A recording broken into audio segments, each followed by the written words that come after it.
বাংলাদেশে এমন কিছু মানুষ আছে যাদের আগে নাম নিলেই টিভি শব্দ হঠাৎ মিউট হয়ে যেত, টকশো বন্ধ, ব্রডকাস্ট থেমে যেত, আর শুরু হতো এক অদৃশ্য নজরদারি। কারা এই মানুষগুলো, আর কেন এত ভয় তাদের নিয়ে ছিল? নাম নম্বর 1, ডক্টর ইউনূস। তিনি নোবেলজয়ী, সারা বিশ্বের কাছে একজন অর্থনৈতিক মুক্তিযোদ্ধা। তবু সেই সময় দেশে তিনি ছিলেন বিচারাধীন আসামি। নাম নম্বর 2, শহীদুল আলম। তাকে বলা হয় বাংলাদেশের চোখ। ক্যামেরা দিয়ে তিনি বলতেন যা অন্যরা বলতে সাহস পেত না। নাম নম্বর 3, মির্জা ফখরুল। তিনি একজন রাজনৈতিক নেতা।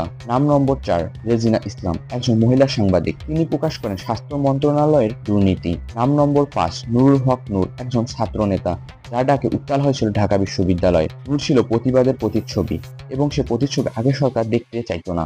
এই 5 জন হয়তো এই কাজগুলো করেছে নিজের স্বার্থে বা মানুষের কল্যাণের জন্য। কেউ গুলি চালায়নি, কেউ বোমা বানায়নি, তারা প্রশ্ন করেছে, প্রতিবাদ করেছে, সত্য বলেছে। তাহলে প্রশ্ন একটাই, আওয়ামী লীগ সরকার কি এই মানুষগুলোকে সত্যি ভয় পেত, নাকি ভয় পেত জনগণের জেগে ওঠাকে?